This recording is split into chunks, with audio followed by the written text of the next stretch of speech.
қайта саламау, осы менікі емес ау деген бір уақыттар болды ма, сәттер?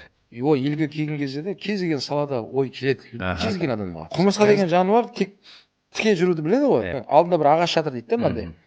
Өрмелеп шығады да құлап қалады дейді. Ана көзін түсіп кетіп санап отырдым дейді. 47 мәрте құлады дейді. Шығып барады да құлап қалады. Өрмелеп 48-сінде шығып өтіп кетті ары қарай дейді. Сол құмырсқа мені оятты деп айтқан да ол кісі. Бір мәрте енді айтқан болмай қалды деп ауылға кетіп қалған болмайды ғой деп орнымнан тұрдым да қайттан білімге аттанып кеттім дейді. Сол кезде сол американдықтар немен суретке түсті ғой. Не Геннадий Головкиннің жерлесі екен деп американецтер бүйтіп, мен сол кезде соны түсіндім да. Сол кезде ол тілден шорқақ болып, олармен кәдімгі тағы да Қазақстан туралы дәріптей алмағанын қатты ұялдым.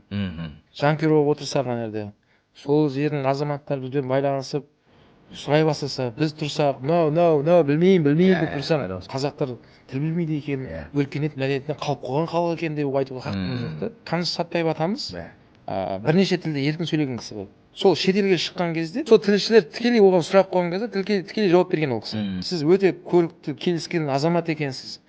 Қазақстанда сіз секілді ме деп айтқан ғой қазақтың жігіттері. Олардың ішіндегі ең келіспей қойған менмін деп айтқан екен ол кісі. Негізі келіскен жігіттер біздің елде деп айтқан екен да.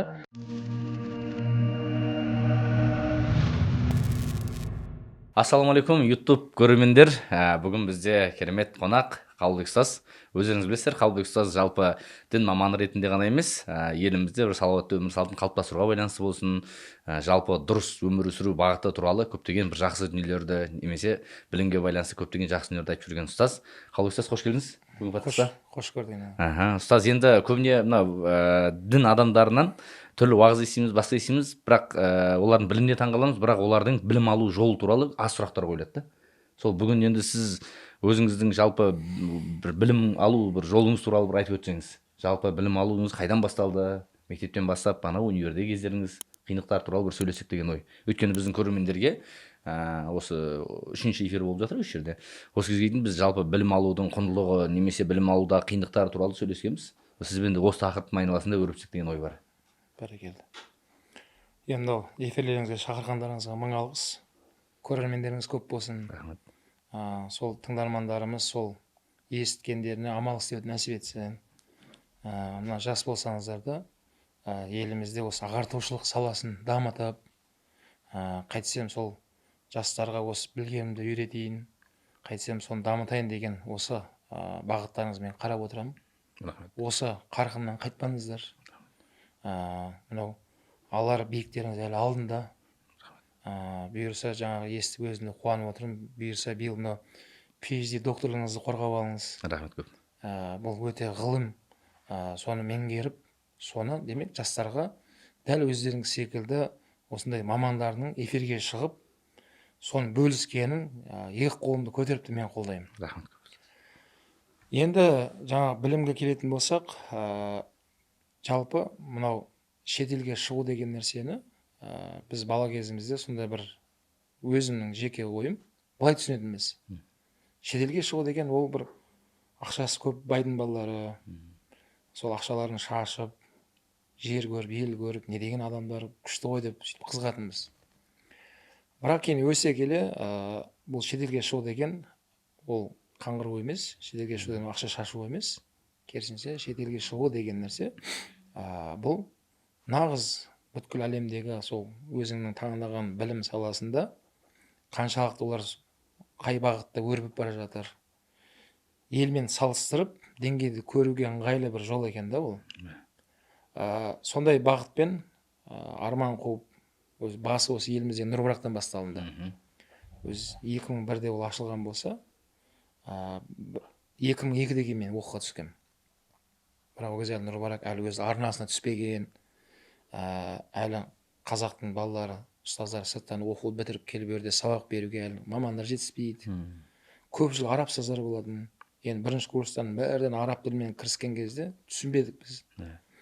Солай былайша айтқан кезде қанағаттанбадым. Бірақ енді қазіргі күнде салыстыруға болмайды. Қазіргі күнде аспан мен жер Нұрбарақ университеті. Қазіргі күнде Аллаға шүкір осы қазақ даласынан шетелге шығып білімдерін алып келіп, өзіміздің тілде соны түсіндіретін мамандар жеткілікті. Аллаға шүкір. Сіз сұраған екен айтып жатқаным ғой. Сонымен арман қуып сонымен шетелге кеттік. Ол Мысырдағы Әл-Азхар университеті. Бұл енді Әл-Азхар университеті мынау дүнияуи светский дейміз ғой, дүнияуи білімнің ең алдындағы көшбасшы ол Гарвард болса, ал діни университеттің Гарварды ол Әл-Азхар. Оның былайша айтқан кезде мынау 1000 жылдық тарихы бар, 10 ғасыр ғой. Яғни 10 ғасырдан бері сол шәкірт тәрбиелеп жатқан орталықта білім алуға Алла нәсіп етті. 2005-те сонымен оқуға аттанып, 2012-де аман есен оқуымызды тамамдап, дипломымызды алып келіп елге, содан бері елде сол білімімізді бөлісіп, шәкірттерге, жастарға сол көрген білгенімізді айтайық деп, сол бағытта келе жатырмыз. Тәубе, Аллаға шүкір, қазіргі күнде өздеріңіз секілді түрлі саланың жастары, түрлі салада бәріміз бірігіп, өйткені бәріміз бір кеменің ішінде кетіп бара жатқан қазақ елі, бөліп жаратын түгіміз жоқ. Бәріміз қазақ айтады ғой, илеген бір тері пұшпағында жүрсіңдер дейді. Сонда мынау дастархан болса, соның айналасында жүрміз әрқайсымыз. Бірақ бәріміз айналып келген кезде осы сүйікті отанымыз Қазақстанды қайтсек көркейтеміз, қайтсек соны үлкен деңгейге шығарамыз деген үлес қой бұның бәрі. Оны жаңағы сіздің сұрап тұрған білім бізді көркейтетін осы білім. Біз біліммен ғана біз көшбасшы мемлекет бола аламыз. Осы білімнің арқасында ғана біз дамыған, өзгелер бізге қызығып қарайтын сондай ел боламыз. Көне жастарда мындай. Сонда Әлихан Бөкейхан атамыздың айтып тұрғаны сол. Сендер сауатты, білімді күресіп үйреніңдер деп айтқан да ол кісі. Ол елдің көркейтетін ол білім екен. Білім дегенде көп адам дін саласындағы мамандардан бір тек қана діни білім деп ойлап қалады да. Сол мысал деген немесе көп жастарды білем, мысалы дін саласына кеткеннен кейін тек діни ілім ғана деп ойлап қалатын жастар бар. Немесе тек имамдар осы діни ілімге шақырумен ғана айналысады деп ойлайды да. Олай емес екендігіне байланысты, мысалы білімді Қытайдан болсын алыңдар деген бір хадис келтіреді. Бір сондай бір өзіңіз қалай ойлайсыз осы тарапқа келгенде? Енді білім деген жалпы ол тек қана діни білім емес. Қазір кез келген жаңа айтып жатқан дүнияуи білімдер, медицина болсын, педагогика болсын, заң болсын, кез келген білімді алып, білім деп айтсаңыз, оның бәрі негізі Құраннан шығады. Астрономия туралы аяттар бар, математика туралы аяттар бар, медицина туралы аяттар бар Құранда ше.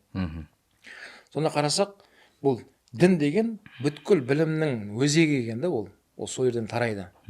Сонда ол білім деген сол діннен тарап тұрған болса, дін бәрін қамтып кетеді. Енді бөліп жарып, енді діни білім мынандай, біз енді мынандай жақта деп бөлінетін ешқандай жағдай орын жоқ. Жоқ. Бәрі сол білім айналып келген кезде діни білімнің ішінен бөлініп жатқан білімдер баршасы. Дүнияуи. Мысалы қазір қарасаңыз, әлемде Аристотельден кейінгі екінші ұстаз Абу Наср әл-Фараби атамыз айтылатын болса, Абу Наср әл-Фараби атамызды міне медресе бітірген, діни біліммен сөйтіп өзінің ғылымды ұштастырып, әлемге екінші ұстаз деген атаққа ие болған да ол кісі. Хаким Абайды алып қарайтын болсақ та, Абай атамызда Құнанбай қажының баласы, Құнанбай қажының айтқан өзінің сөзі бар. Мен баламды медресеге білім алсын деп бердім, шең тағып атақ алсын деп бермедім дейді. Құнанбайдың сөзі. Сонда сол Хаким Абай, мына қазақ даласынан шыққан Абай, қазір әлемде ЮНЕСКО деңгейінде аталады ол кісінің есімі.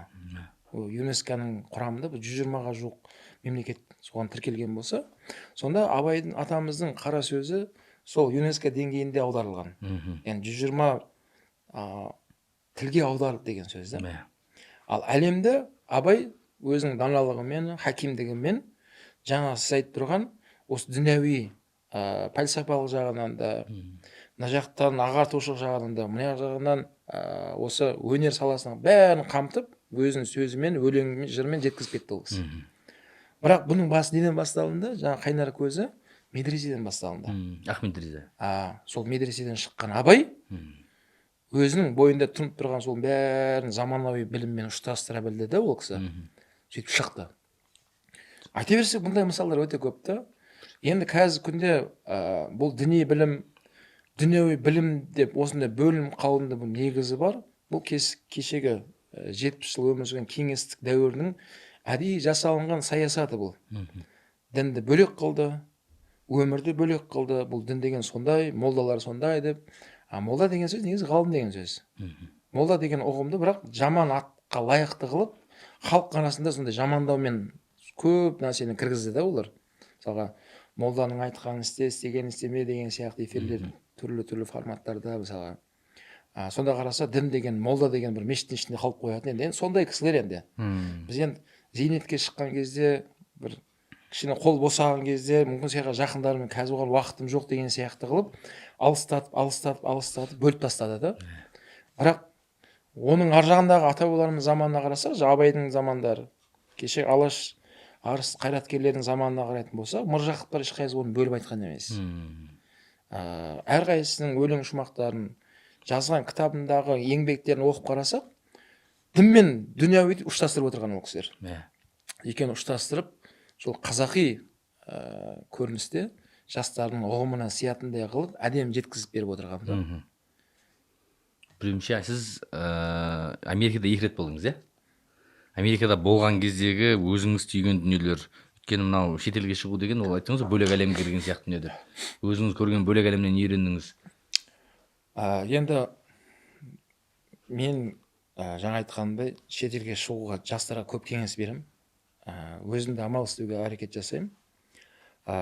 Неге? Өйткені қазіргі таңда, Аллаға шүкір, мынау 21 ғасырда ұшақ деген көлік бар, түрлі сондай көліктерді пайдалана отырып, бүткіл әлемге байланысқа жол ашылды. Еліміздің де осындай тұрақтылығымен, Аллаға шүкір, ол мемлекеттерді бізді төл құжатымызды мойындап, аэропорттан барып тіркелген кезде, Қазақстан қош келдіңіздер деп құжатымызды көріп қарсы алып жатыр. Бұл өте үлкен жетістік біріншіден. Неге оны пайдаланбасқа? Екіншіден, сол дамыған мемлекеттердің көретініміз көп, үйренетін нәрсе өте көп. Олар да бізден үйренетін нәрсе өте көп. Бұл әлем болғаннан кейін бәрібір де бір-бірінен үйренетін нәрсе көп. Сол үшін ол бәрібір де экономика жағында, басқа саладан да әлемде көшбасшы болып бара жатқан мемлекеттер олар. Барудағы мақсатымыз, жаңа айтқандай, қайда барсақ та, мен жаңа айттым ғой, бала кезімізде шетелге шығуды басқаша біз түсініп жүруші едік. Қазіргі күнде мен жастарға айтып жатырмын, бұндай стереотипті, бұндай ұғымнан арылайық. Шетелге шығу деген нәрсе бұл қаңғыру емес. Шетелге шығу деген негізіндегі ол инвестиция өзіңе салып тұрған. Өйткені ауылда жүрген кезде біздің мына түсінік қабілетіміз, кругозор дейміз ғой, ауыл деңгейінде болады екен. Мынандай Алматы шаһарында, осындай үлкен мегаполиске келген кезде, ол тағы кеңістігіміз үлкейеді екен да. Енді шетелге шыққан кезде ол әлемдік деңгейде үлкейеді екен да. Сонда ол мемлекеттерге барған кезде мен осы өзімнің салам бойынша білім, ғылымға қатысты ғана сұяқтарын зерттеуге барам. Өткен жылы барған кезде мен оларды көрдім.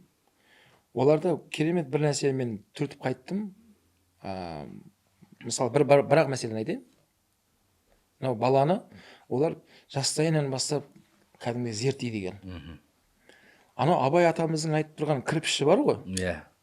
Бұл кірпіш деп тұрған қабілет қой бұл. Яғни, мысалы, сізде бар қабілет, менде жоқ. Менде бар қабілет, сізде жоқ. Яғни, Алла әр адамға бір кірпіш бергенді. Яғни, размер бір-бірімізге келмейді қазір. Ерекшелік. Сенде бір кірпіш дүниеге кеттігін тапты, бар қалан деп тұрған Абайдың айтып тұрған кірпіші, бұл Құдайдың саған берген қабілеті ол. Соны әке табу керек.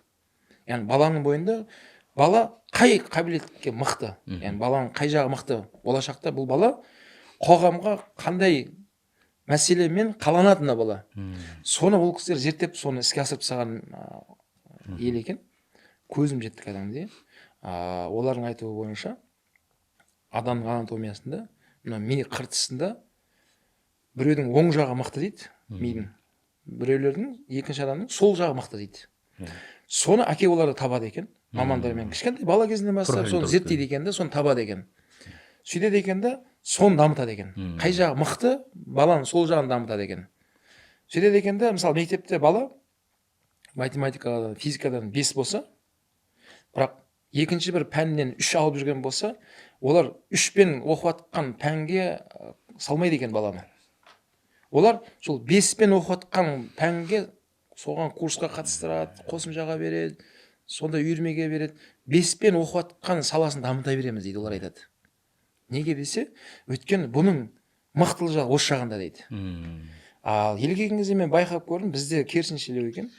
Бізде қарайды, бала жаңағыда математика, физикадан 5, бірақ ағылшын, орысшадан 3 болуы мүмкін. Мысалға деп жатырмын да. Немесе тағы бір екінші бір пәннен 3 болуы мүмкін. Сөйтіп баланы қайда береді бұлар? Сол орыс тілін дамытайын деп, соның қосымшасына беріп әлек қылады баланы. Yani теңестіргісі келіп тұр ғой, 5-те 5 қыламын деп. Бірақ ол бала бәрі оны теңестіре алмайды екен. Өйткені оның жаңа Абайдың айтып тұрған кірпіші ол мына жағы мықты да баланы ше. Мүмкін ол бала болашақта мықты дәрігер болайын деп тұрған бала еді. Сөйтті әкесі уақытында прокурор бола алмай қалған. Сол заң факультетіне түсе алмай қалды, балы жетпей қалды ма. Соны балаға тығады сол жерге енді. Бала енді сен юридическийға түсесің, заң факультетіне, сен прокурор боласың дейді. Бірақ оны әке зерттеп тұрған жақта баладан ондай шығады ма? Мүмкін баладан мықты өнер сала шығады. Мүмкін баладан спорт мықты шығады. Жаңа айтып жатқан сұрағыңыздың жауабы осының бәрі. Сол дамыған мемлекеттерде мен соны байқадым. Оларда баланың қабілетіне қарап, кішкентай кезден бастап соны үйірмеге бере екен. Кішкентай кезден бастап соны дамыта береді. Есейген кезде бала өзінің жақсы көретін сол бойындағы қабілеті бар сол сала уже есейіп алған. Ары қарай бала өзі алып кете береді екен да, оны ше. Сондай жақтардан өте көп үйренетін жағдайларды мен көрдім. Ондай жақтардан сақтанатын көп жерлерді көріп қайттық. Сақтанатын жерлерде өте көп екен. Yani біздің қазақ даласына жат, біздің мәдениетімізге келмейтін, қазақ ғұрпына келмейтін көп жағдаяттар біз көріп қайттық. Соның бәрін демек кез келген жерде алатын нәрсе бар, алмайтын нәрсе бар. Бұны қазір біз барып көріп келіп, кішкене әлі сол мемлекеттерге барайын деп тұрған, ақыл тоқтатпаған жастарға айтып отырып кішкене бір тұрақтылықты жасап бермесек, онда қазақ атам айтады ғой, соқыр тауыққа бәрі жем дейді да. Барып алып ертең бәрін ала беруі мүмкін да олар же. Ой, мұны алу керек осы жерде деп айтты. Демек бәрін үйрену керек. Жоқ, үйренетін нәрсе бар, жиренетін нәрсе бар. Түсінікті. Сол Америкада жүрген кезіңізде сіздің бір джиппен жүрген моменттеріңіз, мотоциклмен жүрген моменттеріңіз бір хит болып, кәдімгі сізді сынаған кісілер болды. Ол туралы не айтасыз? Енді бұл жаңа айтқанда енді Құдай бетін алуға кетсін, біз өзімізді әрдайым жастарға айтып отырамыз. Мынау реагершілік, біреуге көрсетіп мақтану деген аулақ болайық деп өзіміз айтып, бірақ Құдай бетін алуға біз өзіміз ондай істемейміз ғой. Yani ол жаңа көлік болсын, жаңа мотоциклдар болсын, оны барып әйелден арендаға алып, жалға алып, мақтанайық деген мақсат жоқ ондай. Осы елімізден барған Талғат деген өзіміздің қандасымыз, жерлесіміз, бауырымыз, інішегіміз. Сол мемлекетте 9 жылдан бері кәдімгідей өзінің саласын, кәсібін дөңгелетіп отырған бауырымыз сол күтіп алды. Ана GMC көлік соныкі. Аэропорттан күтіп алды да, енді көлік теуіп жүретімізді біледі. Ұстаз, мынандай ерекше көлік, сізді осылай жүрсеңізші деп мен отырғызғаны бар. Енді жанымда адамдар бит-бит түсіріп жүрген болса, енді кім қалай түсіріп жатыр, не салып жатқан мен айта алмаймын ғой. Ал анау Харли Дэвидсондарда сол Талғаттікі. Жаңа айтқандай өзі сондай қызығатын жігіт екен. Анау мен теуіп жүрген қызыл өзінің кабинетінде тұрады екен. Үлкен қызыл дорожка төсеп қойған. Соның ішінде қарап отырып, содан кәдімгідей мен демаламын дейді да, жұмыс жасап отқан кезде дейді. Кейін мен келе жатқанымды естіп, соны шығарып дайындап қойыпты. Ұстазы мен соны мінгізем. Өзі қарасымен теуіп жүр. Екеуі де сол Талғаттікі. Екеуім сол таңертең мінгеннен, сол Вашингтон астанасы ғой. Түнде бірақ түстік екеуміз. Қаланы екеуміз аралап жүріп. Сөйтсем, оның жанына да, кейде мынау құстардың да жанында партнер дейміз ғой. Екеу болған кезде еркін ұшады екен да құс. Сол секілді Талғат жанында партнер керек болған екен. Мен де жақсы көремін. Балалық кезіндегі ол кинода көретін мотоциклдар ғой. Мен де ананы көріп, мен де қабылдадым да. Солай мінген жағдайымыз бар. Жақсы, түсінікті. Бірақ енді жаңа айтқанымда, оның жанымда жүрген жігіттер оны түсіріп салып қойып, ол интернет желіде тарап кетіп жатты. Бірақ айтарым, қалай болғанда да біздер кез келген жақсы нәрсені жақсы баға беріп үйреніміз керек. Демек, мен де уақытысында мүмкін сондай бір ағаларымыз, бауырларымыз бір қазақтың жетістіктерін көріп, мен өзім ұстаным сондай, әрдайым ниет қылып жүремін. Ой, құтты болсын, бәрекелді, бізге де нәсіп етсін деймін. Құдай қаласа осындай жақсы жерлерді көріп нәсіп етсін деп дұға қоятынмын. Сондайға келдік та бізде. Енді айтарымыз жастарға, олар да осындай болса екен. Әйтеуір қазақ даласынан қазақтың жігіттері шетелге барып, Иә. ол жерде ешқандай заң бұзып жүрген жеріміз жоқ. Түсінікті. Немесе қазақ ұлтына бір әдепсіздік қылып, Иә. мынау қазақтар бізге сөз келтірдіңдер ғой дейтіндей жағдаяттар жоқ ол жерде. Ол жерде шынымен жаңа Талғат бауырымыз ниет етіп осындай бір қалада жүрейік дегеннен кейін неге жүрмеске? Иә, әрине. Неге жүрмеске? Иә. Енді шетелге бардыңыз, келгеннен кейін ағылшын тілін үйренемін деп бағанағы бастама бастадыңыз ғой. Қалай жалпы бағанағы жастардың тіл үйренуіне қалай қарайсыз өзіңіз? Енді бұл қазақ атам оны баяғыдан айтып қойған ғой. Ешқайсымыз қазір жаңалық ашып жүрген жеріміз жоқ. Сол аталарымыздың айтып кеткен қанатты сөздерін кішкене ұғынып ше. Иә. Соны сәл болса да іске асырсақ, оның бәрін айтып тастаған. Біздің қазақта сөз қалмаған негізінде. Мысалға жаңағы өзге тілдің бәрін біл деп тұр да. Қадамыңызда деп. Өзге тілдің бәрін біл, өз тіліңді құрметте дейді. Сонда өзге тілді үйренсек не болады? Өзге тілді үйренетін болсақ, онда бұл тіл деген сөз, бұл кілт деген сөз. Ғұламалар оны кілт деген баға берген да. Мысалы мына бөлмеге кіру үшін бұның есігі бар.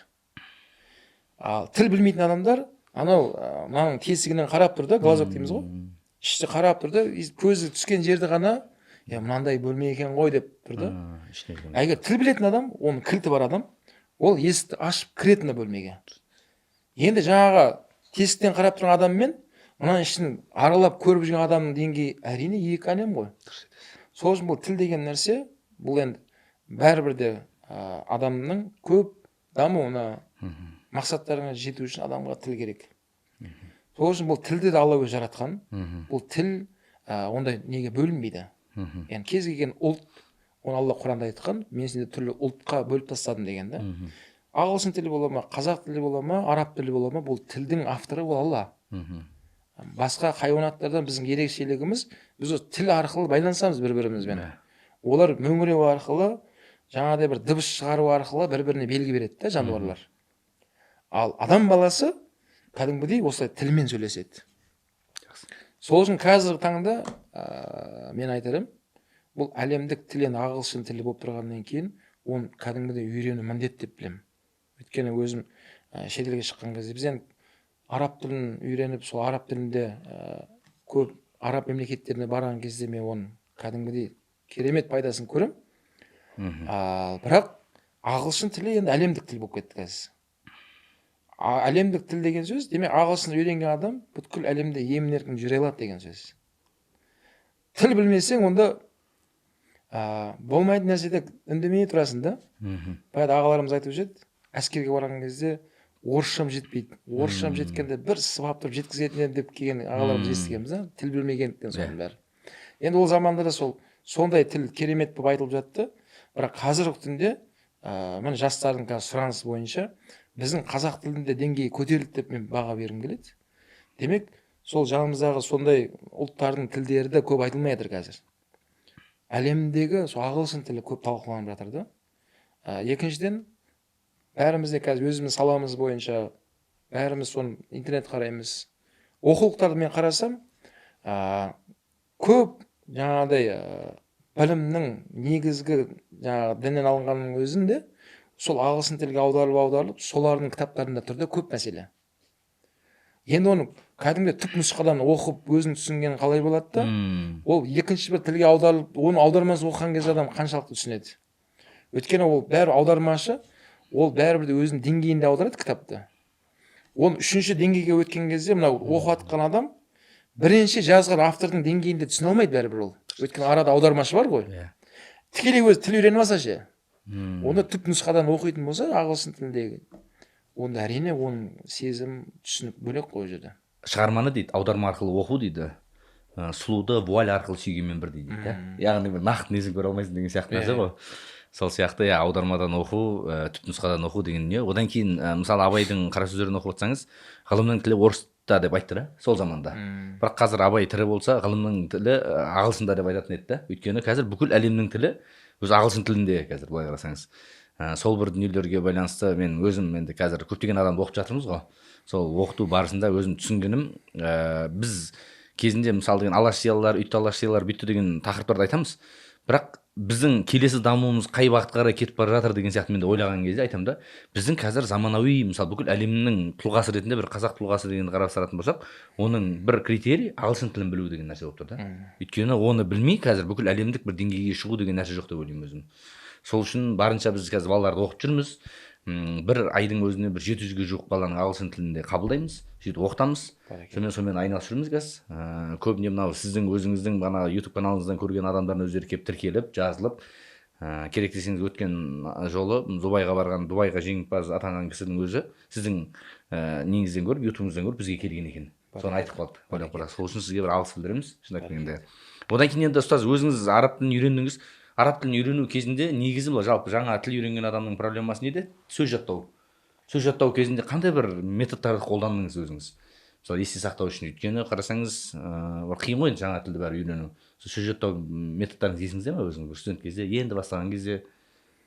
Енді сөз бәрібір де біздің мынау ми қыртысымызда сол жаңа тіл өрде әлі ондай сөздік болмағаннан кейін ол жаттайсың, ұмытылып қалады. Жаттайсың, ұмытылып қалады. Бірақ оның кейін мамандардан сұрау арқылы, жан-жақты соны зерттеу арқылы көзіміз жетіп, кейін соны іске асыруға тырыстық. Шынымен нәтиже берді. Ол көп тыңдау екен. Мысалы бізде бірінші курстың өзінде араб ұстаздар келеді де, сөйлеп жатыр, түсінбейміз не айтып жатқанын. Кейін бір күн сол жердегі Махмуд Хижази деген ректор еді, алла рахметін алсын, ол кісі өмірден өтті өткен жылы. Сол кісі ректор еді өзі. Сол ректорге былайша айтқан кезде студенттер біз шағымданғанбыз. Мыналарыңыз не, біз неге оқимыз деп келдік. Бірінші курс студенті. Бірінші курс біз. Арабтар келеді де шөлдірлеп айтады да кетеді. Түсініп жатқанымыз жоқ. Сөзі жаңа ректорымыз, жаңа аудармашымен келіп бізге айтқаны бар еді соны. Бізге айтып жатыр. Сіздер орыс тілін қалай үйрендіңдер дейді, бізге айтады. Былай сөздік жаттап, былай кітап қарап болма дейді. Бір-бірімізге қарап жоқ дейміз. Қалай үйрендіңдер дейді. Ол айтады, сендер есту арқылы үйрендіңдер дейді. Телевизорды қойып қалсаң, сол тілде сөйлеп тұрады. Көшеге шығып қалсаң, көршінің баласы сол тілде сөйлейді. Солай есту арқылы сен тілді үйреніп кеттіңдер ғой дейді, ол кісі айтады. Сол секілді әдейі біз сендерге көп құлақ ести берсін, ана сөзді көп есту арқылы деп айтқан екен бар, біз тоқтадық та, мынау дұрыс екен ғой, метод, мына методтарыңыз дұрыс екен ғой деп, кейін біз соған кірістік. Кейін қарасақ, шынымен ақиқатында ол солай екен. Яғни көп есту арқылы адам сол тілді ақырында уже үйрене бастайды екен да. Кейін екінші есту арқылы болғаннан кейін ақырындап сөздік жаттай бастадық та. Кейін сол сөздіктерімізді қате болсын, дұрыс болсын, әйтеуір қазақта тисе дараққа, тимесе бұтаққа дейді ғой. Бір-бірімізге жатақханада қолданатынбыз соны. Бір-бірімізге әйтеуір білгенімізді айтып. Ол түсінбей қалады, ол түсінбей қалса сен мәз боласың. Сен мені түсінбей жатсың ғой деп. Ол барады намысқа тырысып сөздік қарайтын. Сөздік қараса аудармасын көріп тұр, мынандай айттың ба деп жазып алып, сөйтіп сөйлеу арқылы, есту арқылы, Аллаға шүкір, бір тілдіге кіре бастады да, басы осылай басталды. Тыңдау арқылы деп жатсыз ғой ұстаз, тілді үйренудің бағыты. Ол баланың бағанағы сөзді жаттауы да негізі тыңдау арқылы жүзеге асады екен да. Өйткені мысалы балаға ешкім грамматика үйретпейді ғой, өз тілінде сөйлеп кету үшін. Ол бала өз ата-анасының көп сөйлегенін тыңдайды, сол арқылы өзінде база қалып тұрады. База қалып тұрғаннан кейін бір күні атып шығады ол. Сол үшін де Қалдыбек ұстаздан бір лайфхак, кез келген тілді үйренетін болсаңыздар, көп тыңдау керек екен. Көп тыңдалған кезде адамға құлақтан кіріп пайдалар деген сияқты. Сол құлақтан кірген дүние бір күні тілден шығатыны дұрыс екен. Жалпы тіл үйрену кезінде өзіңізге тағы бір дүние, практика жасау кезінде көп адам ұялшақ болады. Мысалы, өзіңіз енді мысалы Мысырға барып үйренген кезде арабтармен, нейтив спикерлермен практика еткен кездер болған болды. Сол кездерде қалай өзі, мысалы екі түрлі адам білім салады дейді, біреу ұялшақ адам, біреу тәкаппар адам дейді. Сол осы бір дүниеге байланысты не айтасыз? Енді Айбекжан мынандай екенді, жалпы бірінші адам алдына мақсат қою керек. Ең бірінші мәселе ол. Ниет деп айтамыз, басқа деп айтамыз. Сол мақсатты қойғаннан кейін ұялу, басқа деген нәрсе өзі ақырындап кете береді екен. Бұл ұялатын адамдар мақсат жоқ адамдар негізінде. Қазір осы фонды ойлап тұрады да, қалай болар екен, ұялып, қазір сұрасам, тағы дұрыс сұрақ қоймағаныма, тағы қалай болар екен деп тұрған адамдар. Не сізге айтайын, мысалға бір адам тамақ жемеген болса, бірнеше күннен бері мақсат қойды, бүгін тамақ ішпесем, бүгін мерт болам деп тұр ол. Енді қараңыз. Тамақты көрді. Ас, ана жерде бір табақта ет тұр. Ол етті барып жеуге ұяламай ма? Ұялмайды ғой, өйткені қарны. Неге? Мақсаты анық. Мақсаты анық. Ол түсін мақсат қойды. Мен бүгін етті жемесем, бүгін мүмкін соңғы күнім болуы мүмкін мен. Деп ол өзіне мақсат қойды да. Ұялу деген нәрсені бәрін сырт тастайды да, шайға қарамастан барады да етті кесіп алады да жейді ол адам. Ол үшін бұл мақсат деген нәрсе, мысалға Алатаудың бөгінде отырмыз ғой.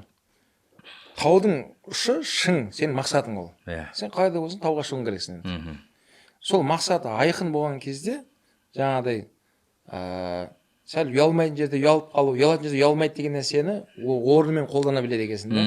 Өйткені сен мақсатың айқын, сен кішкентай қадамдармен кетіп баратсың, жылжып жатсың бірақ. Сол секілді ол мақсатымыз қалайда болсын Алиасқарға түсу керек болды, қалайда болсын Алиасқардың білімін алу керек болды. Намысқа тырысып, арабтың балаларынан қалып қоймай мына жерде. Өйткені мына Санавия деген нәрсе бар, Санавия деген институт. Ол Санавияда арабтың балдары, олар өздері ана жақта светский пәндерді оқып келеді, дүнияви пәндерді. Біз оны мектепте оқып қойған болғандықтан бізге ондай пән кіргізбейді. Біздер бірыңғай діни пәнді оқып келеміз институтта. Сөйтіп кулия деп айтады, кулия деген университетте уже факультет. Кулияға кірген кезде арабтың балаларымен теңесіп кетеміз. Үлкен лекционный залда бірігіп отырамыз біз. Кірген жаңа профессор, докторлар, үлкен ұстаздар, олар арабтың балаларының деңгейіндегі лекция оқиды, 2 сағат оқиды. Кәдімгі тұрып алып, маркермен сызып тұрып, схемамен. Сол кезде жаңа мақсатымыз айқын болған нәрсе бізді қамшылады да. Біз арабтың балаларына ертең қалып қойып масқара болмайық. Ертең экзамендегі, емтихандағы нәтижелеріміз, көрсеткіштеріміз солардың деңгейінде болайық деп өзімізді қамшылап, сол кезде жаңа айтып жатқан сұрағыңызға жауабы, ұялу, қысылу деген нәрсені мүлдем ойымызға алмайды екенбіз. Өткен біз қалайда болсын жаңағыда аш адам секілді, шөлдеп келген адам секілді ішімізге қарамадық. Бар ойымыз ана тілді игеру керек болды. Сол тіл арқылы кілтті алып алып, сол араб балалармен теңесіп, ғылымды қазу керек болды ана жерде. Осы нәрсе бізді алып кетті әрмен қарай. Қайта саламау, осы мекемесі ау деген бір уақыттар болды ма, сәттер білім алу барысында? Жоқ, бұндай сәт елге келген кезде де кез келген салада ой келеді, кез келген адамға. Бұндай ой шайтаннан келеді біріншіден. Қазір елде жүріп бір саланы бастайын деп жатқан кезде адамға шайтан ой салады. Бұны қайтесің, саған қажеті бар ма деген секілді да.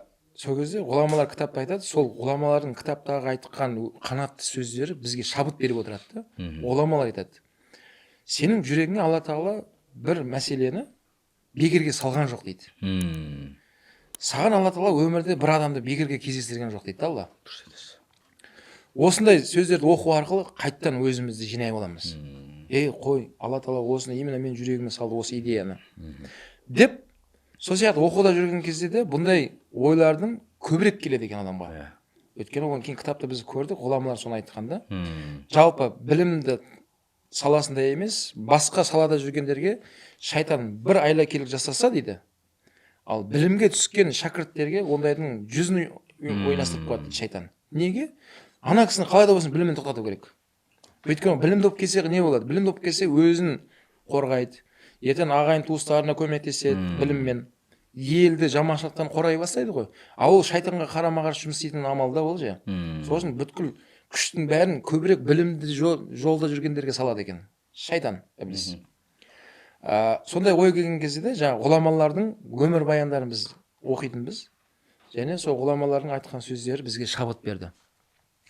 Мынау имам Науауи деген ғалым дәл осы сұрағыңызға сол кісінің өмірі осыған жауап болады. 40 хадистің. Ол кісі имам Науауи деген ғалым 40 хадиспен танып тұрсыздар да. Сол да ауылдың балаларымен осындай білім қуалап, ел асып білімге бардық дейді.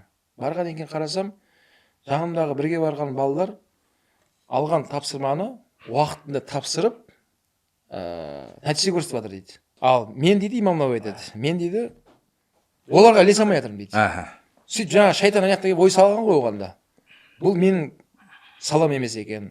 Мен тыныш ауылға қайтайын да, тым болмаса сол әкеме көмектесіп үй шаруасына малға қараймын, огород шабамын деген сияқты қайтамын деп шешім қабылдадым дейді. Сөйтіп ұстаздардың сабыр ет дегеннен қарамай кетіп қалдым дейді. Сонымен ол кезде қазіргі күндегідей ұшақ жоқ, пойыз жоқ.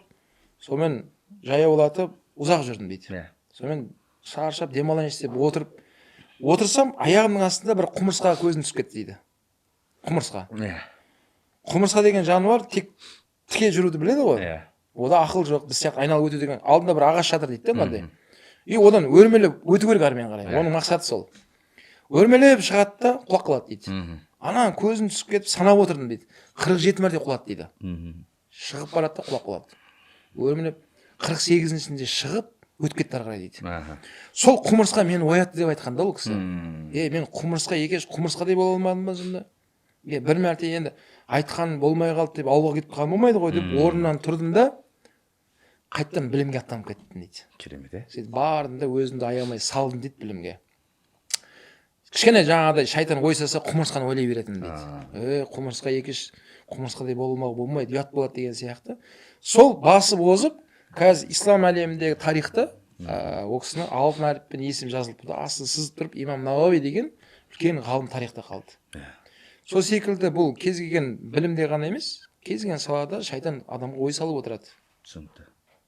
Сіздің дәл осы дүниеге байланысты бір кітап оқып едім. Сол дәл солай жағдай болды дейді. Білімнен шаршаған, қайтам дейді. Қайтып баратып, бір үңгірге барып ұйықтады дейді. Үңгірге барып ұйықтап оянып қалса дейді, бір тамшы табылып тұр екен дейді, тасқа дейді. Дәл солай. Сөйтеді де ана тасты қарайды дейді да, осы тамшы дейді, тасты тесе алған болса дейді, менің басымды дейді, білім тесе алады дейді да, өйткені мен тастан гөрі мен басым жұмсағырақ деп айтты дейді да. Сөйтіп қайтадан кетіп барып білім жолына түсіп, не істеп кетті дейді да. Содан Ибн Хаджар әл-Асқалани деген үлкен ғалымға айналды деп айтады да. Бәрекелді. Сол рас па, өзіңізден сұрап алайын деп отырып қой дегенсің ба? Жоқ, ол солай. Солай, жаңа айтқаныңыздай, өйткені демек не бір ұлылар, не бір даналар өмірден өткен да. Кез келген данышпан сондай тұлғалардың өмірбаянын қарайтын болсаңыз, бәрі дәл біз секілді осылай бастаған. Бәрі осылай ауылдан шыққан. Бәрінің дегеннен айтқандар болып кете бермеген. Бәрінікі бірден жүріп кете бермеген. Бірақ солар қайта-қайта сүрініп құлап, қайта сүрініп құлап, содан нәтиже шығарып тарихта аттары қалып кетті да. Қазір біздің дәуіріміз жүріп жатыр. Демек бізде сол нәрсені сәл айтқан болмай қалса, жүрмей жатса, тағы басқа болса, бұл деген сөз, демек соны көбірек зертте деген Алладан келіп тұрған саған бір белгі да ол же. Yani тастап кетіп қал деген сөз емес ол. Түсінікті. Өзіңіздің қатарыңызда болды ма, мысалы, өте талантты жігіттердің осындай қайсар мінезінің болмауының арқасында білімнен тыйылып қалған, немесе деген ерте тастап қойған деген сияқты моменттер? Мысалы, көбіне болады бір поток көп сөзін, ішінде не деген талант жігіттер болады, бірақ соңында солар таппай қаласың деген сияқты. Оларға талант жетісті, бірақ оларға не қайсарлық жетіспеді деген сияқты. Осы моменттер болды ма өзіңізде?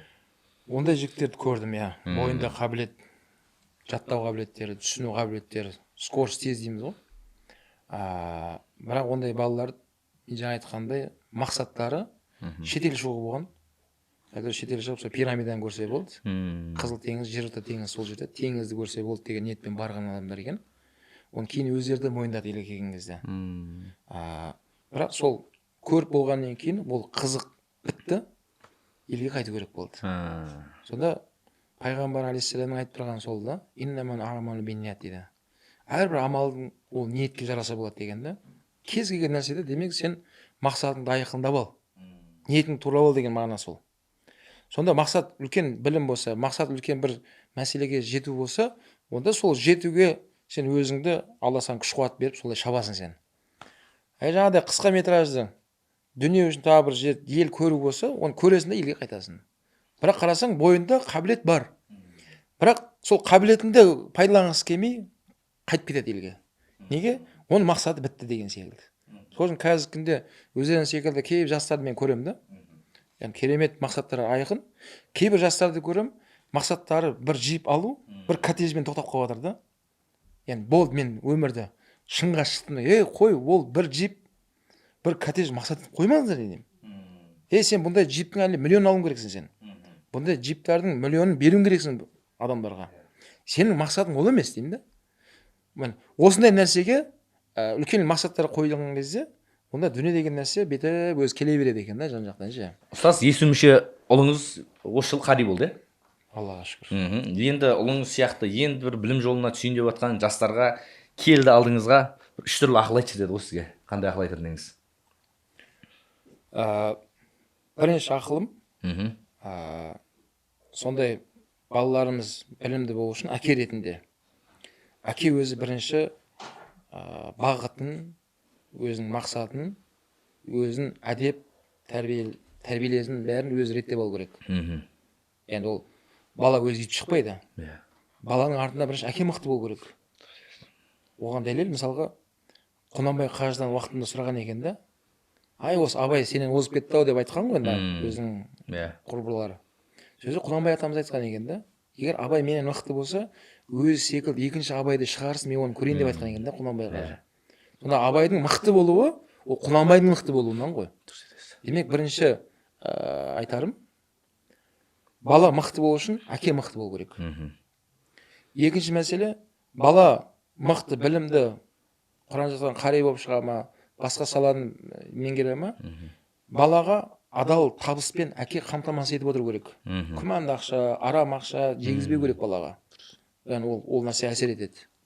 Үшіншісі, баланы қызықтыра білу керек. Үшінші мәселе. Yani оны кәдімгідей күштеп біреулер оқытып жатқан болуы мүмкін. Біреулер күштеп Құран жаттатып жатқан болуы мүмкін да, басқасын басқа. Ол неге бермейді, нәтиже бермейді. Ол балада сол әкесінің қаттылығымен, күшпен Құран жаттауы мүмкін.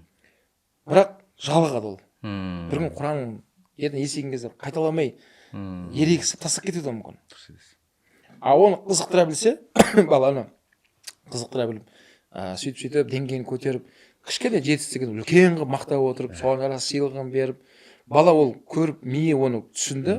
Мен мынаны орындасам, әке мынаны бере береді екен ғой деген сияқты. Сөйтіп қызықтырып деңгейін көтеріп барған кезде, бала ол өзі оның ішіне қалай кіріп кеткенін білмей қалады. Осы 3 деңгейден өтті, бала Аллаға шүкір, нәтижесін көрсетті. Аллаға шүкір. Көпшілік адамда ағылшын тілін үйрену, ол бір батыстың мәдениетіне еліктеуге алып келуі мүмкін деген сияқты бір қорқыныш бар, ұстаз. Бір адамдарда болатын. Бірақ ол бір екінші жағын көрмейтін сияқты. Сондай кісілерге қандай бір ақыл айтар едіңіз?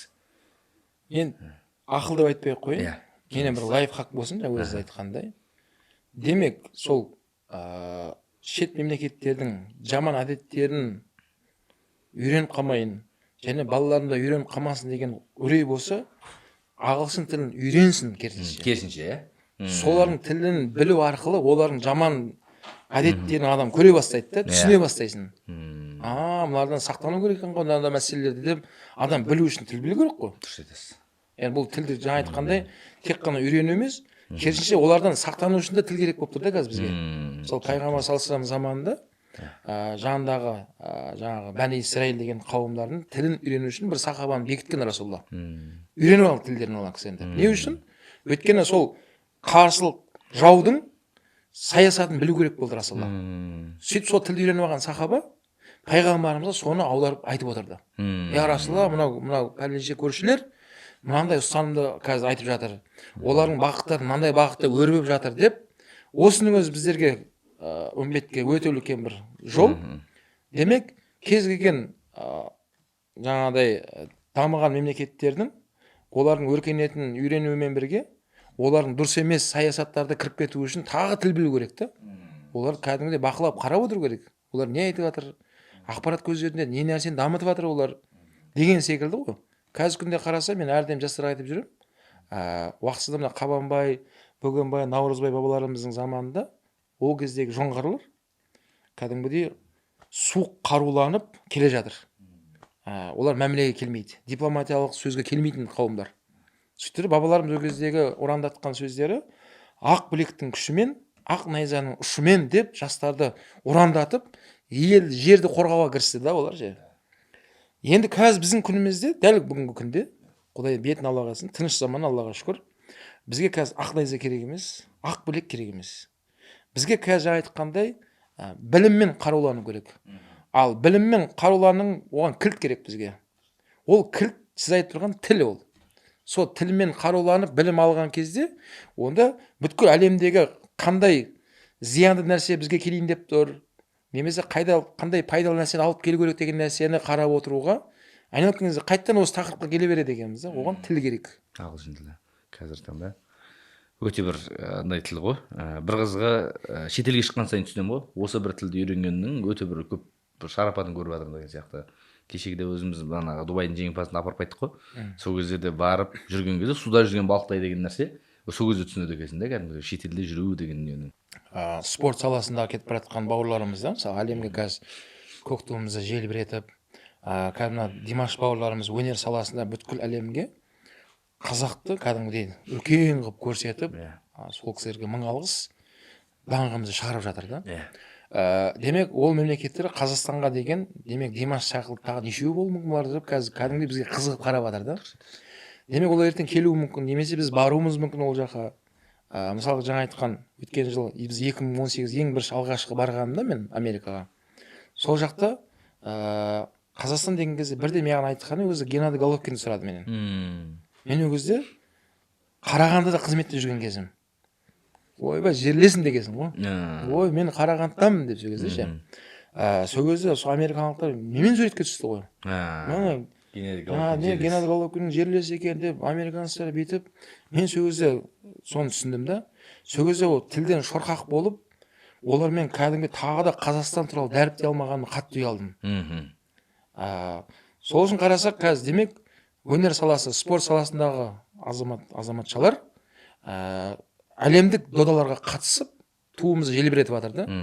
Енді мен ойлаймын, оның артында тұрған ел, халық бізге айып болып есептелінеді. Ертең мысалға оларға жанкүйер болып барамыз шетелге де. Жанкүйер болып отырсақ анерде, сол жердің азаматтары бізбен байланысып сұрай бастаса, біз тұрсақ, білмеймін деп тұрсаң, олар айтады ғой, мынау қазақтар тіл білмейді екен, өркениет мәдениетіне қалып қойған халық екен деп айтуға хақымыз жоқ та. Ана жерде әрқайсымыз жастар сол тілде сайрап сөйлеп тұрса, өзіміздің қазақ мәдениетімізді көрсетіп дәріптеп тұрса, және оларды мына жаққа тартуға да. Қаныш Сәтбаев атамыз бірнеше тілде еркін сөйлеген кісі бар. Сол шетелге шыққан кезде кәдімгі ана тілшілер дейміз ғой, журналистер. Сол тілшілер тікелей оған сұрақ қойған кезде тікелей жауап берген ол кісі. Одан айтқан екен, өте көрікті адам болған, Қаныш Сәтбаев атамыз, өте сұлу адам болған. Сол кезде тілшілер сұрақ қойған екен да, сіз өте көрікті, келіскен азамат екенсіз. Қазақстанда сіз секілді ме деп айтқан ғой, қазақтың жігіттері. Сөз ана кісінің айтқан жауабы, олардың ішіндегі ең келіспей қалған менмін деп айтқан екен ол кісіше. Негізі келіскен жігіттер біздің елде деп айтқан екен да. Сол кезде ана тілшілердің сол айтқан сөзіне, сол елдегі былайша айтқан шетел азаматтары қазаққа келгісі келді дейді. Яғни көргісі келді дейді. Өйткені ана кісі не деп жауап беріп тұр? Ішіндегі ең келіспей қалған менмін деп тұр ол кісі. Негізгі жігіттер елде деп жатыр ғой ол кісіше. Міне қарасаң не деген жауап беріп тұрды ол кісіше. Сол секілді қазіргі күнде жаңа айтқанымдай бәрібір де мықтылар суырылып шығып әлемнің додаға қатысып көрсетіп жатыр ма? Енді ел болып, жастар болып, мен ойлаймын, осындай тілмен емін-еркін сөйлеп, олармен де сондай алып қосары бар мәмілеге келетіндей болсақ, әрине дұрыстан дұрыс болады. Ұстаз, бұрын өркениетке байланысты бір мынанша жылға қалып қойдық деген дүние болатын. Бірақ соңғы кездері мысалы интернеттің пайда болуына байланысты, дамуына байланысты, AI дейді ғой, искусственный жасанды интеллекттің дамуына байланысты бір қайтадан жақындасуға біз солар қуып жетуге бір мүмкіндік бар сияқты көрінеді да, осы бір тілдің арқасында, мен өзім ойым. Өйткені бізде қазір жақында ғана мысалы Гарвардқа шақыртып алып жатқан қазақтар бар, тегін грантпен да. Біліммен қарулану деген дүниені өте жақсы айтасыз. Енді өзіңізге қараймын, мына заманауи мұсылман тұлғасы деген кезде өз бір тұлғалар келетін болса, біреу өзіңіз спорт жағында бірге алып жүресіз мысалы деген. Адамның ментальды күйін сақтап отыру үшін осы бір дүниенің адамға пайдасы қаншалықты болады өзіңіздің түсінігіңізде? Енді мынандай нәрсе да, бұл енді спорт деген нәрсе, бұны былай түсінуіміз керек та. Біздің мына тәніміз, бұл мініп жүрген көлігіміз мынау. Қазір мініп жүрген көліктерімізді, мысалға анау бензин дейміз ғой, соны құятын жерге заправка дейміз, барған кезде қарап отырмын, көпшілігі 95 бензин құяды. Хотя 92 бар болса да. Неге? Өйткені көлігі қымбат көлік көрініп тұр, оған қымбат бензин құю керек та. Бірақ мен айтам, соның ішінде отырған жүргізуші, сен одан да қымбат адамсың ғой деймін да. Демек, мына адам өз жанынан, тәнінен тұратын болса, мына тән мініп жүрген көлік. Ал мына тәнге қарама, ол қиянат болады. Немесе былай түсіндірейін. Темір жол бар. Темір жолдың басында кетіп бара жатқан тепловоз дейміз, паровоз дейміз ғой. Басындағы. Оның артында вагондары бар да. Вагондар ол біздің бала шағамыз. Ол біздің артымызда өсіп келе жатқан жастарымыз. Алдында кетіп бара жатқан жаңа тепловоз немесе паровозға қарамасаң, ол тоқтаған күні вагондардың бәрі тоқтайды. Сол секілді бұл мынау спорт деген нәрсе, бұл бүйтіп жүру емес. Бұл кәдімгідей сол денсаулығыңды күтіну арқылы сен өмірдегі адамдық миссияңды орындауға мына көлік керек. Мысалы, қазір көлікті қарамастан теуе беретін болсаң, көлік сынады. Темір болса да. Ал адам темір емес қой. Сол үшін Алла Тағала адам баласын осындай қылып жаратқаннан кейін бұл қозғалыста болу керек. Мен жаңа айтқанда Американы айтып жатыр қой енді. Яғни Американы айта берді деп айтып ойламасын көрермендер. Мен жаңа айтқаным сол еді ғой, біз шетелге сол үшін барамыз. Мен оларды осы спорт саласында зерттеп барып көзім көрдім. Ол жақтағы спортты олар былай түсінеді екен. Олар кез келген жаттығуды, олар мына ішкі ағзалар дейміз ғой. Сол ағзаларға қарап жаттығу жасап, соған қарай бетіп нагрузка береді екен. Ал бізде өкінішке орай кей жастар бізге ішкі құрылыс не болса ол болсын, мына сыртқа береді бізде. Мынаның бәрін ісіріп алып, мынаның бәрін шығарып алып, әлі химикатқа қарамастан пайдаланып, мынаны көтере береді. Бірақ іш жағы не болып жатыр? Оның бауыры не болып жатыр? Ана нагрузкаға ана жақта өт жолдары қалай болып жатыр? Ана жақта шектер қалай болып жатыр? Оны біреу ойласа, біреу ойлап жатқан жоқ. Ал олардан мен сол нәрсені көрдім да. Яғни олар сыртқы көрініс оған айтады, ол спорт деген сыртқы көрініп жүру емес қой дейді. Ол мен денсаулығым дейді. Соны әр ішкі ағзаның бәрін зерттеп, соған қарап жаттығу жасаймыз дейді. Олар айтады. Дамыған мемлекеттер. Сол нәрсені көріп, өзім сол неге қойғам. Әрдайым өзіме айтып отырамын. Демек, менің артымдағы балаларым, менің артымда өсіп бой түзеп келе жатқан жастарға тағы көрсету үшін мен денсаулығым мықты болу керек. Яғни денсаулығың болмаса, онда тоқтайсың сен. Сен тоқтаған күні мынаның бәрі тоқтайды. Сол үшін денсаулық деген жаңағы спорт деген нәрсе, былайша айтқанда мақтанып біреуге көріну емес ол. Ол күнделікті мына су, ауа қаншалықты қажет болса денсаулыққа. Сол сияқты мынау қозғалыста болу, мынау сондай қажет жаттығуларда оны беруге міндеттіміз. Ұстаз, өзіңіз Америкаға барып келген екен, ағылшын тілін үйренемін деп, біздің платформаны алдыңыз. Не айтар едіңіз? Артықшылығына байланысты болсын, жалпы өз бір. Енді артықшылығы өте көп қой, өйткені қазір бәрімізде қол телефон дейміз ғой. Осы қол телефонды бір ағзамыз секілді көтеріп жүреміз.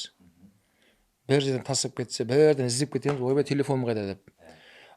Сонда қараса, осы телефон арқылы, жаңа сіздердің платформаларыңызды жүктеп алдым да. Өте ыңғайлы.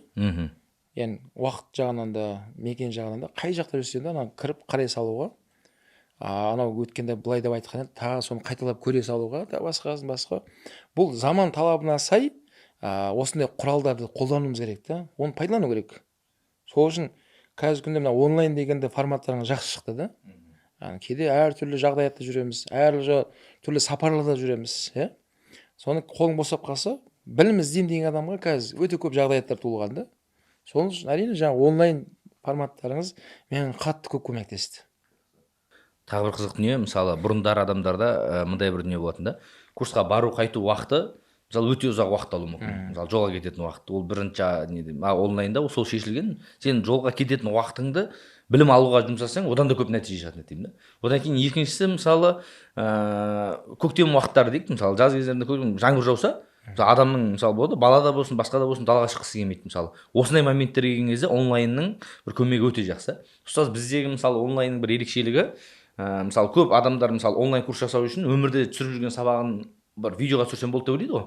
Негізі ондай емес, онлайндың өзінің қыр-сырын түсіну үшін мен МИФИ дейді, Московский физико-технический институт, соның сабақтарын оқыдым, Эрик Сотлан сабақтарын оқыдым. Түсінгенім, біздегі өмірде қолданылатын сабағымыздың онлайнда қолданылу үшін біз соның тәсілдерін түсінуіміз керек, подачасын түсінуіміз керек. Көп адам осы моменттерді білмеген үшін бағанағы жасаған дүниелер бір онша емес ұқсамай жатады. Мысалы деген біз айына айттым, бір 700-ге жуық курс сатсақ, бізде возврат саны 1%-ға да жетпейді.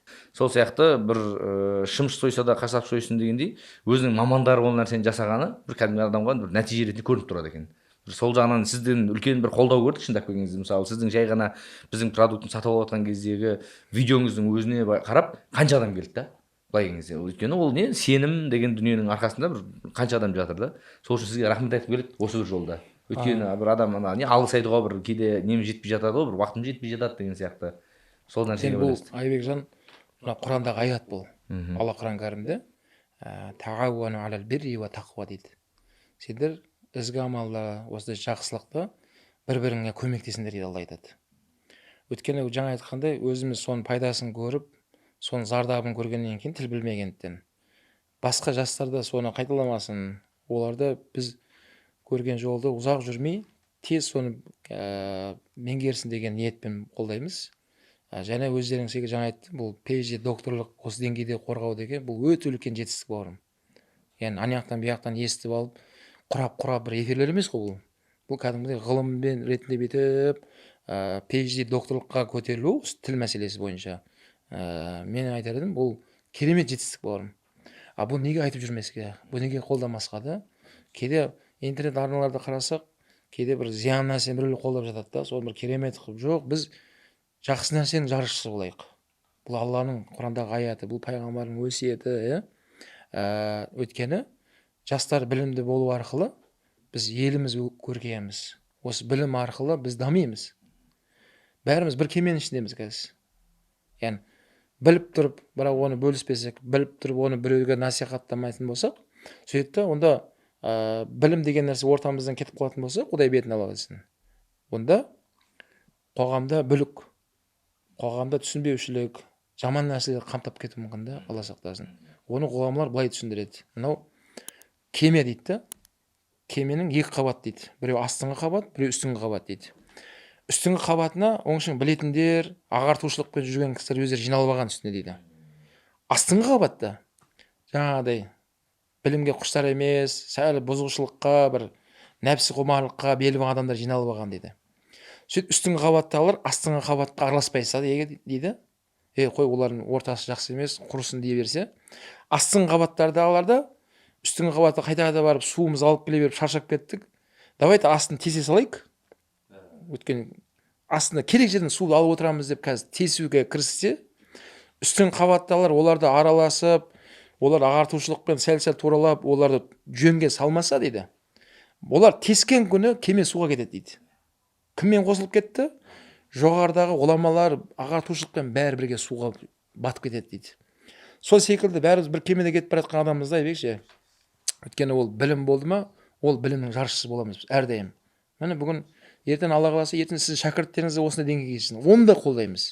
Ертең оның ары қарай немере шәкірттерің шыға берсін. Оны да қолдаймыз. Неге?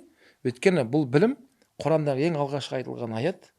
Алланың есімімен оқы деп тұрған аят қой бұл. Сол білім арқылы біз көріп отырмыз. Біз әлеммен теңесеміз. Әлемде өзгелерге де өнеге болатын жақтарымыз бар, үйренетін жақтарымыз көп. Осының бәрінің шешімі білім арқылы да ол же. Сол үшін ол ашық айтамыз. Оны жарнама деп айтыла ма, ол басқа деп айтылса да, айналып келген кезде біз білімді қолдаймыз. Қай жағынан болса да. Неге? Өйткені бізді бірде-бір құтқаратын, үлкен белестерге бағындыратын бірақ жол бар, ол білім арқылы ғана. Сол үшін жас болсында жаңа айтқаным сол, әлемдік осы мойындатқан тілді меңгеріп алып, оның деңгейін көтеріп, сол салада шәкірт тәрбиелеп, сөйтіп оны курстарға айналдырып, онлайн форматымен, оның кәдімгідей жаңағыдай бір үлкен платформасын жасап, оның арқасында жаңа PhD докторлық қорғасын деңгейге жету, Айбекжан, бұл өте үлкен еңбек бұның бәрі. Бұның бәрі не деген уақыт бұның бәрі ше. Енді бір қазақтың баласы осылай бүйтіп өмірін салып дамып келе жатқан болса, ел, халық болып неге қолдамасқа да оны же. Сол үшін айтарым көп болсын, Айбек. Осындай өнімдерің көп болсын, тыңдарманың көп болсын. Бұны айтудан біз шаршамаймыз. Сіздер де дамудан шаршамаңыздар. Алла тағала баршамызға жар болсын.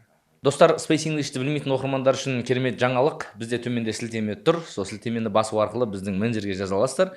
Осы подкастты соңына дейін көрген адамдар үшін керемет бір жеңілдіктер жасап қойғанбыз. Сол жеңілдіктерді асығып алуларыңызға тілектеспін. Достар, бүгінгі подкаст керемет өтті деп ойлаймын. Өйткені өзім құрмет тұтатын ұстаз Қалыбек ұстаз өзінің білім алудағы кедергілері немесе білім алу кезінде қиындықтар туралы керемет дүниелермен бөлісті. Сол қазақта сөз бар ғой, қуыс үйден құр шықпа дей ма. Жалпы ұстаз, сізге бір арнайы осы бір кітапты сыйлағым келіп тұр. Бәрекелді. Бұл дүние, иә, бір-бірімізге сыйластықтың несі болсын деп. бұл кітапты сізге Бәрекелді, сыйлаймын. рахмет. Бізде өйткені келген қонақтарға кітап сыйлау бір дәстүрі бар. Бәрекелді, рахмет. Достар, подкаст ұнаған болса, өз инстаграмдарыңызда бөлісіп, достарыңызға таратыңыздар. Өйткені білімнің жаршысы болыңыздар. Өйткені бір кісіге бұл дүние керек болуы мүмкін. Ол кісі көріп, осы ағылшын тіліне байланысты болсын, білімге байланысты болсын, ынтасы ашылып жатса, біз қуана-қуана қабылдаймыз. Рахмет.